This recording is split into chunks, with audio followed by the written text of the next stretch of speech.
Hello guys! Nandito na kami ngayon sa dormitory ni French. So ngayon iikot namin kayo kung ano yung mga amenities nila dito. Ang kagandahan dito, meron pa silang study room. Ito oh, kita mo.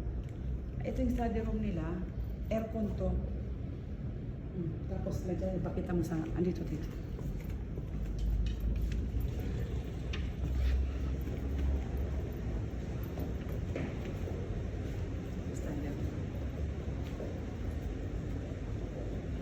Okay guys, ngayon papunta na kami doon sa room niya. Akit na tayo sa kanyang room mismo. Halika, nandito daw. Magba-biometric ka muna. Mag-biometric ka muna. So guys, here's my Okay, card. mag-biometric ka muna. Ito yung lumang ID ko. Ito yung susi. Okay, sige. Para makapasok ka. So, okay Okay, na, yun. let's go. Tapos, dito tayo sa elevator. Siyempre, elevator. Papunta sa Dorm. Papunta sa dorms. Hi, bebe. Okay. So, Okay, pagkalabas ng elevator, andito, pwede rin daw sila dito mag-standby, pwede rin dito mag-aral. Siyempre, bubuksan mo lang yung ilaw, kaso nga lang dito, parang walang aircon.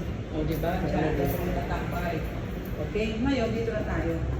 Let's, lahat ng basura, dito mo itatapon. Bawal magtapon kung saan-saan, hindi naman malinis, oh.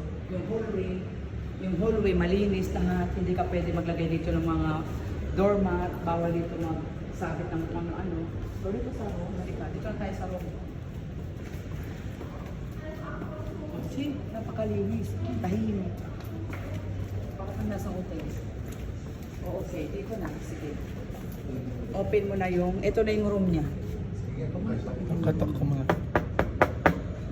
Hello? Walang tao yan. Sige, bigyan mo.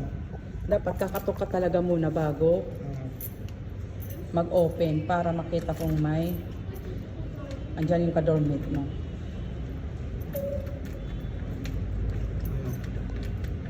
Alright, hello, open the light. O yan, oh, tingnan mo. Baby, look, go, go, go. Tingnan nyo guys yung room niya. Ito yung ka-roommate niya. Meron na siyang mga gamit. Malinis. O, ayan o, malinis. Malinis siya. Tapos, ito yung bed niya. Malaki naman yung bed niya. So, yung ka-dormmate niya na dito sa baba, estudyante din to eh.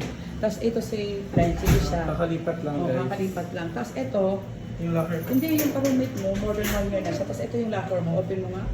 Open mo yung locker mo. Ayan, may locker na siya. Ayan, Lipat ko nandiyan na na. ibang gamit niya. Uniform ko. Hanggang sa baba.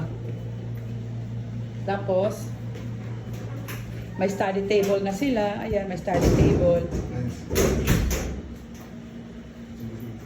Tapos, ito yung CR. Halika.